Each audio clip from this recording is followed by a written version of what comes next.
Oke, selamat malam semuanya. Ya, ini Ftok edisi 11 Desember 2022. Seperti biasa, malam ini kita akan memberikan update market IHSG dan saham-saham yang sudah masuk di kolom komentar Ftok edisi terakhir. Terima kasih untuk Bapak Ibu sudah berkontribusi memberikan ide saham yang menarik untuk dibahas di Ftok malam ini. Silahkan apabila ada saham yang menarik lainnya yang menarik untuk dibahas di Ftok selanjutnya, silahkan isi di kolom komentar. Ftok edisi ini, saham apa dan kenapa saham tersebut Anda pilih untuk dibahas. Malam ini kita akan share beberapa indikator yang sangat penting untuk kita ketahui, ya. Banyak permintaan dari Bapak Ibu karena belakangan ini market turun dan juga mungkin faktor ya banyaknya konten-konten yang bilang tahun depan itu resesi.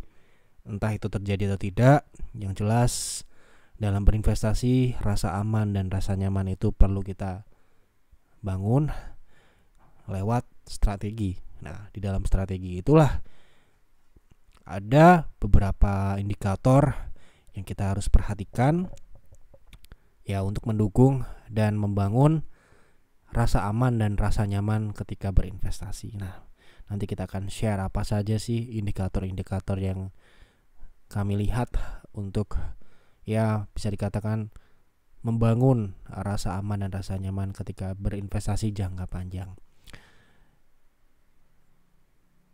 Selain itu, malam ini ada penawaran spesial untuk Bapak Ibu yang ingin bergabung ke layanan Peer dan Peers ya.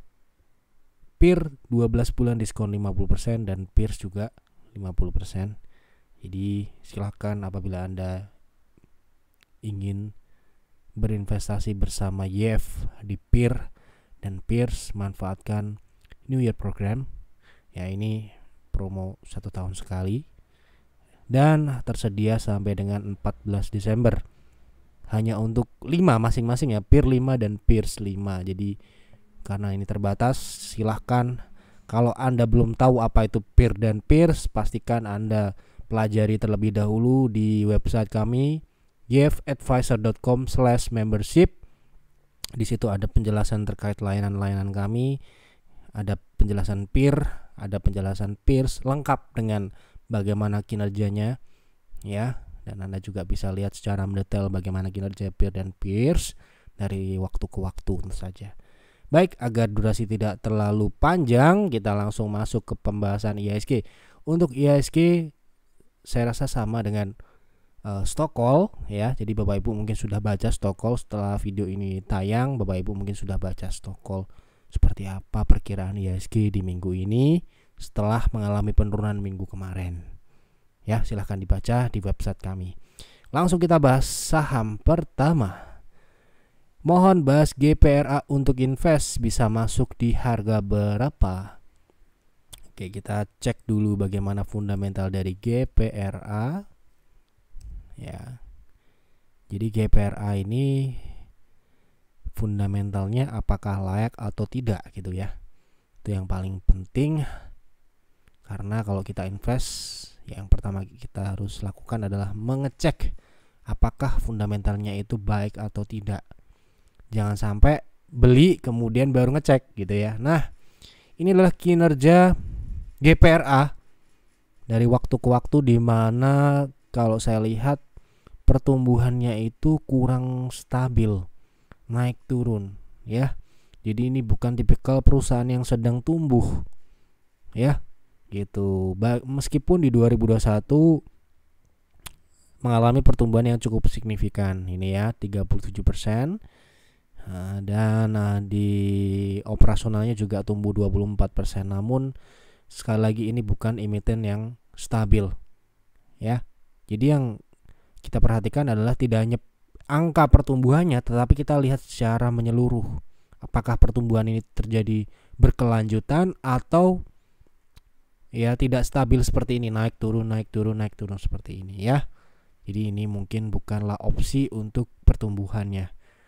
Dan untuk kuartal 1, kuartal 3 sampai dengan kuartal 3 ini juga sama, pertumbuhan tipis, dan ini kuartal 1 dan kuartal 3 minus pertumbuhannya atau turun. Operasionalnya juga bisa dikatakan ya tidak stabil juga ya. Ini kuartal 3 tumbuh 44%, kuartal 2 turun 2%. Disusul dengan laba bersihnya. Jadi secara pertumbuhan ini bukan pilihan saya kalau saya ya, gitu. Kemudian kalau dilihat dari sisi profitabilitas, ini juga harusnya naik dan turun juga, tidak stabil juga profitabilitasnya ya. Di sini kita lihat sempat 4,4 untuk NPM-nya di tahun, ini bukan tahunan, kuartal ya, kita lihat tahunan dulu, dimana dari tahun ke tahun rata-rata ini ya berkisar di angka di bawah 10 ya. Ini sempat di angka 9 di tahun 2020, 8 di 2018 ya, kemudian 2017 juga angka 8, jadi tidak terlalu tebal ya. Jadi ini juga kemungkinan tidak akan lolos dalam pemilihan ya. Untuk dilihat dari solvabilitasnya ini cukup baik, di bawah 1 ya, jadi 0,14, jadi ini masih oke dari sisi solvabilitas. Jadi ya ini bukan pilihan yang terbaik ya. Bagaimana secara teknikal, di harga berapa belinya?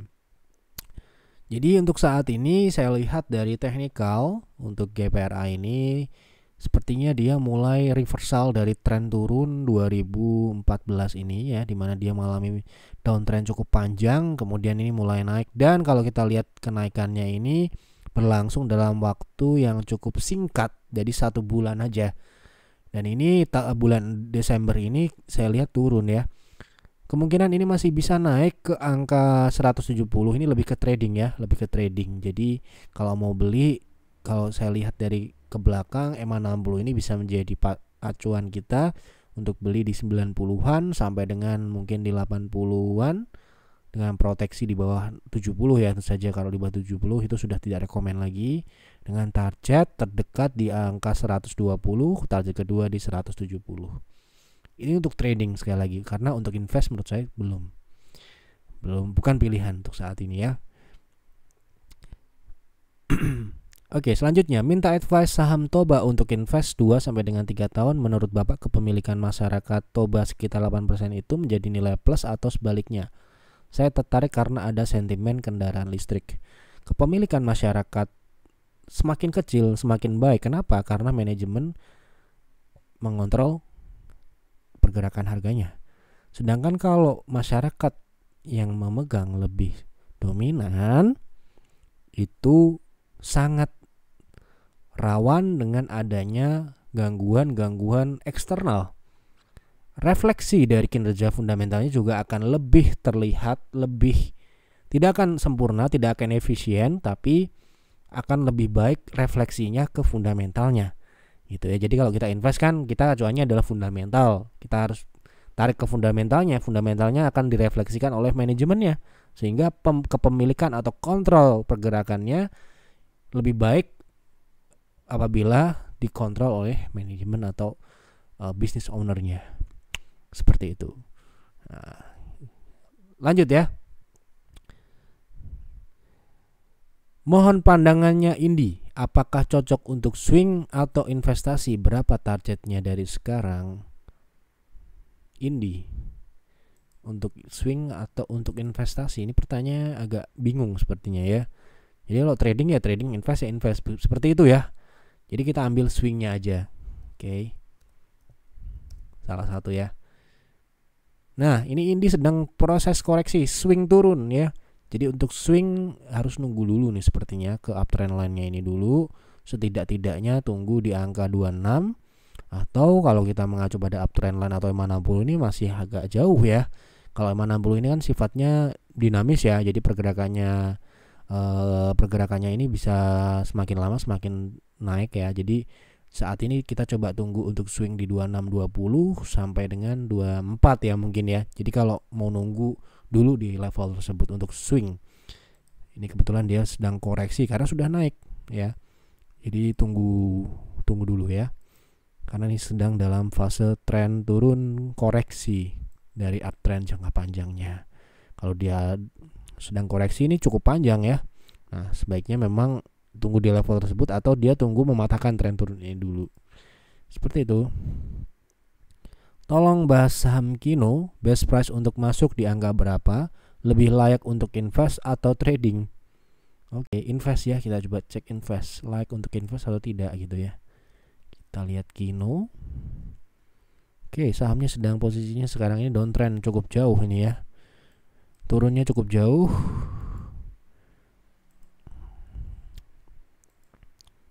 Oke, kita lihat dari pertumbuhan tahunan. Ini saya lihat juga termasuk emiten yang tidak stabil pertumbuhannya ya.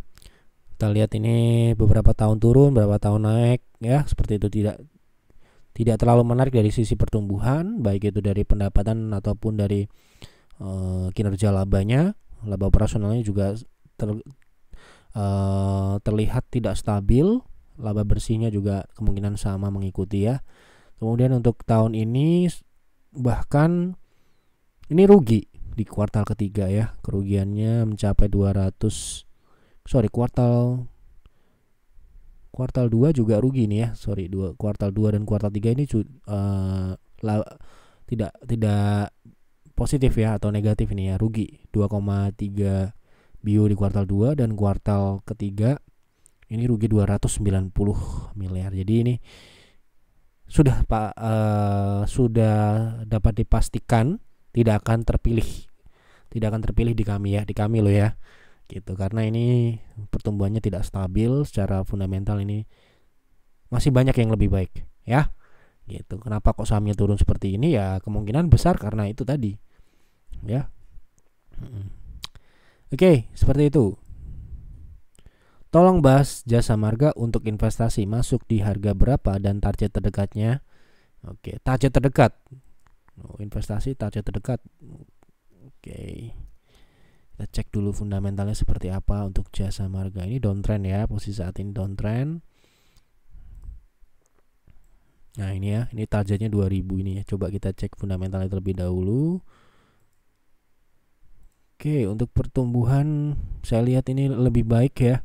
Ini ya, salah satu ciri pertumbuhan yang baik itu terjadi setidak-tidaknya 3 tahun berturut-turut. Ini artinya pertumbuhannya ini berkelanjutan ya. Di 2019-2020 dia turun. Ini hal yang wajar karena di 2020 rata-rata memang turun. Kemudian di 2021 ini kembali tumbuh, kembali pulih ya. Walaupun pemulihan ini belum mencapai peak performance-nya di tahun 2018 ini 36T untuk pendapatannya. Begitu juga untuk laba operasionalnya juga belum bisa dikatakan mencapai puncaknya di 2019 lalu. 5T ini masih 4,9 ya, hampir sebenarnya ya. Jadi ini secara fundamental pertumbuhannya cukup baik ya. Saya lihat cukup baik pertumbuhan dari Jasa Marga ini. Di tahun ini pun juga kuartal 1 sampai dengan kuartal 3 ini tumbuh konsisten. Ini cukup bagus. Di operasionalnya juga tumbuh. Nah, ini untuk pendapatannya, laba bersihnya di kuartal 2 ini turun, tapi kelihatannya ini tidak terlalu berpengaruh karena di kuartal 1 dan kuartal 3 tumbuhnya cukup signifikan. Sehingga dari sisi pertumbuhan Jasa Marga menarik ya. Oke. Kemudian dari sisi profitabilitas dari NPM-nya sendiri setiap tahunnya ini sepertinya masih di kisaran di bawah 10 ya. Jadi tidak terlalu tebal bisnisnya, tapi ini cukup stabil ya. Sehingga kalau kita lihat di sini mungkin kalau Anda coba compare dengan kompetitornya bagaimana profitabilitasnya, mungkin ini adalah kelemahannya mungkin ya. Ini cukup tipis. Kemudian dari operasionalnya juga bisa dikatakan relatif tidak terlalu tebal. Kemudian untuk solvabilitasnya aman ya. Jadi sementara ini untuk Jasa Marga secara fundamental oke. Namun ini potensi teknikalnya kemungkinan besar masih akan turun ya. Target kita di 2100-an ini ya, kemungkinan akan mengejar lower shadow ini. Jadi kalau untuk invest tidak perlu buru-buru. Ketika kita melihat sebuah saham itu bagus, belum tentu kita harus beli di hari ini juga ketika kita melihat bagus. Ya. Kadang kita perlu menunggu dulu dan sebagainya. Karena investor itu tipikal yang sabar. Nunggu untuk beli juga sabar dalam hold ya. gitu. Jadi nggak sama dengan trading ya, gitu. Request bahas ADMR. Oke, coba ADMR. Teknikalnya aja ya, karena nggak ada permintaan khusus ya. Besok mungkin di pertanyaan selanjutnya bisa dikasih penjelasan, tanya teknikalnya atau fundamentalnya gitu ya. Untuk teknikalnya saya hanya bahas teknikalnya saja. Untuk ADMR saat ini konsolidasi, dan ini hati-hati kalau dia breakdown, karena di kemarin turun dengan volume yang cukup signifikan ini.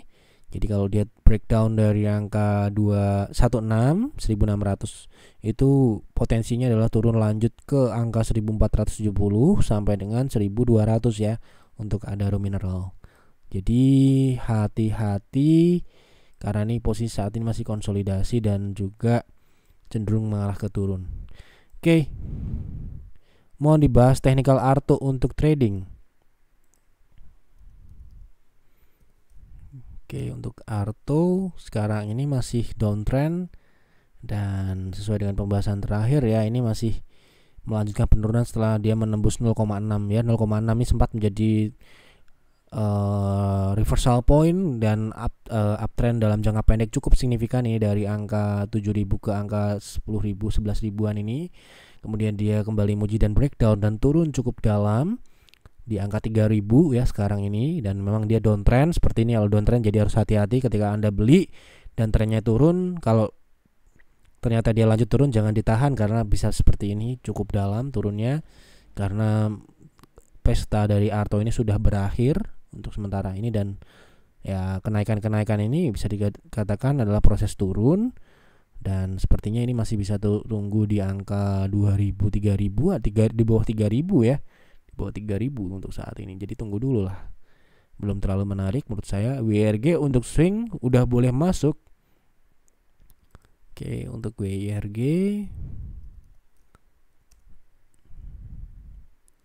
oke, ini belum mencapai target turun ya. Target turunnya di 119 sampai dengan 62 ya.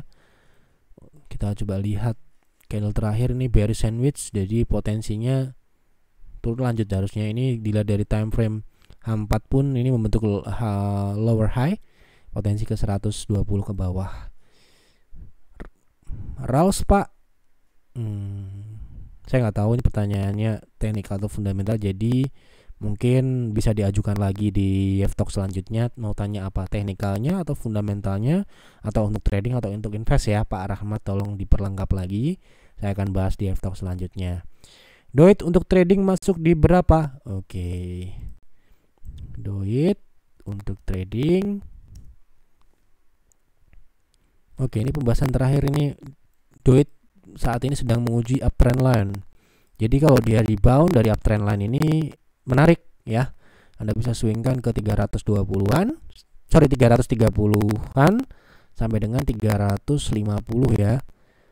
Kalau rebound, kalau nggak rebound jangan ditangkap ya, karena ini kalau tembus uptrend line ini Doit akan melanjutkan penurunan cukup signifikan ke angka 230 ya. Seperti itu. Oke. Sudah terjawab semua? Baik, kita langsung masuk ke pembahasan 4 indikator yang perlu Anda perhatikan ketika Anda memilih saham untuk berinvestasi jangka panjang. Tidak hanya karena adanya ancaman resesi ya, tapi ini bisa Anda pakai di tahun-tahun ke depan meskipun ada atau tidak ada. Memang rasa aman dan rasa nyaman itu perlu dalam berinvestasi, karena ini jangka panjang, bicara jangka panjang ya. Jadi kita beli untuk hold, untuk menahannya dalam jangka panjang. Jadi perlu ada rasa nyaman dan rasa nyaman ya, tidak deg-degan, tidak mengganggu aktivitas utama Anda. Misalkan Anda punya bisnis, Anda sedang membangun karir, Anda tidak terganggu, karena investor kan cenderung pasif, dan Anda kalau tidak sedang memantau, Anda tidak berkepikiran, tidak mengganggu lah intinya, tidak mengganggu kehidupan yang lain gitu ya. Sehingga 4 indikator ini bisa menjadikan referensi ya, referensi, bukan sebuah kemutlakan Anda gunakan ini terus Anda harus pakai itu, enggak, tapi Anda bisa pelajari lagi, jadikan masukan ya mungkin. Jadi kalau kami ini kebetulan peer dan peers ya, kebetulan sejak bulan Agustus kita belum melakukan akumulasi saham baru atau stock pick. Itu terakhir yang terbaru itu bulan Agustus, dan di Desember ini seperti yang mungkin Bapak Ibu sudah tahu, kita merilis stock picks baru dan kita akan akumulasi lagi saham baru di Peer dan Peers. Dan ada beberapa saham yang kita akan switching juga karena performance-nya yang tidak sesuai dengan harapan kita. Jadi kita perlu beberapa opsi baru untuk investasi di 2023 ya. Dan ini salah satu contohnya. Nah, indikator yang pertama yang harus kita lihat, kami di Peer dan Peers adalah solvabilitas. Tentu saja ini adalah salah satu indikator yang mungkin Bapak Ibu sudah tahu ya. Ini sangat penting untuk kita melihat kemampuan memenuhi kewajiban, karena ketika terjadi sesuatu yang buruk, misalkan terjadi resesi, itu likuidasi itu terjadi di banyak sektor. Dan ketika kita memegang, pastikan yang kita pegang adalah dalam kondisi yang mampu memenuhi kewajiban. Ya, ini salah satunya adalah DER yang kita bisa lihat tidak hanya rendah di bawah 1, tapi dia menjaga terus di dalam tren turun. Artinya dari tahun ke tahun kemampuannya semakin meningkat. Ya, seperti ini salah satu indikator pertama yang mungkin Bapak Ibu sudah tahu. Kemudian profitabilitas. Kenapa ini adalah emiten yang kita akan akumulasi ya. By the way, ini yang terbaik yang kita pilih sementara ini karena dia DER-nya dalam level yang rendah di bawah 1 dan juga trennya turun, artinya dia bagus, manajemen bagus. Dan ini profitabilitas, ini emiten yang sama, profitabilitasnya juga tentu saja meningkat ketika perekonomian lesu akibat resesi ya. Tentu saja kita harus mencari mana-mana saja emiten yang memiliki profitabilitas tebal, profitnya tebal dan tumbuh atau meningkat, artinya manajemen semakin efisien dari waktu ke waktu. Ya, ini saat ini terakhir di kuartal kedua dia di angka 20-an. 20 tahun ini di angka 20-an ya untuk NPM-nya. Jadi ini salah satu yang sedang kita incar sejak beberapa bulan yang lalu dan belum ketemu momentumnya, dan baru bulan ini kita ketemu ya. Kemudian ya, ini mungkin Bapak Ibu juga sudah baca di website kami, F-score dan Z-score itu mungkin sudah tidak asing juga untuk Bapak Ibu yang suka baca website kami. Ya, ini emiten ini kebetulan di angka di atas 3, jadi ini di atas 2,9, artinya sangat baik. Dan juga ini trennya naik juga, jadi semakin hari semakin baik, semakin meningkat. Jadi ini adalah salah satu juga indikator yang kita perlu perhatikan ya, Z-score ini. Kemudian F-score ini juga hampir sempurna. Jadi ya kita sangat bersyukur karena emiten ini belum naik seperti halnya kita temukan tahun lalu Temas dan Kin, Kencana Energi. Ya, waktu itu juga dalam kondisi yang hampir mirip-mirip dan harga sahamnya diam, tidak bergerak, dan kita bisa dengan sangat leluasa untuk masuk dan melakukan akumulasi gitu ya. Jadi itu ya, jadi 4 indikator ini yang Bapak Ibu mungkin bisa pelajari lagi. Saya nggak akan menjelaskan satu persatu, tapi setidaknya saya bocorkan 4 indikator ini yang bisa jadikan Bapak Ibu referensi. Sekali lagi, tidak ada sebuah kemutlakan Anda harus gunakan ini.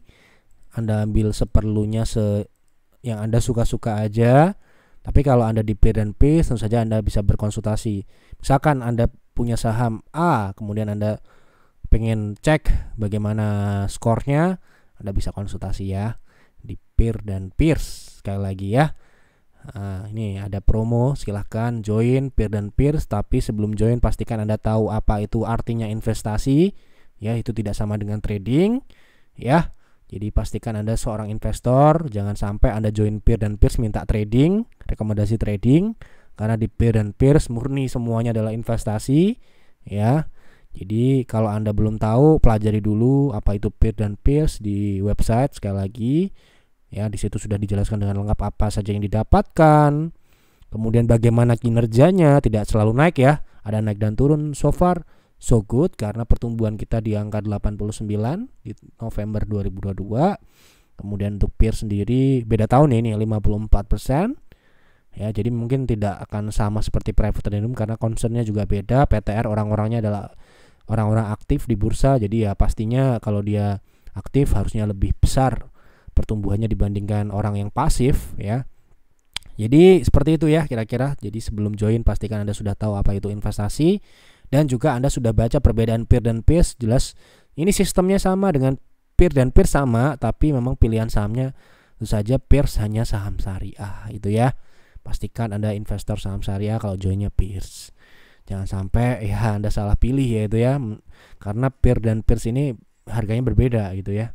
Gitu. Gitu saja, silakan join, kontak dulu admin di WA atau di Telegram, suka-suka Anda. Kalau mau Anda join silakan, enggak juga enggak apa-apa ya. Ini penawaran untuk tahun ini ya. Terakhir mungkin untuk tahun 2022. Itu saja yang dapat saya sampaikan di F-Talk malam ini. Semoga bermanfaat, semoga memberikan informasi yang menguntungkan untuk Bapak Ibu semua. Mohon maaf apabila ada kekurangan atau kesalahan dalam penyampaian F-Talk malam ini. Selamat malam dan selamat beristirahat.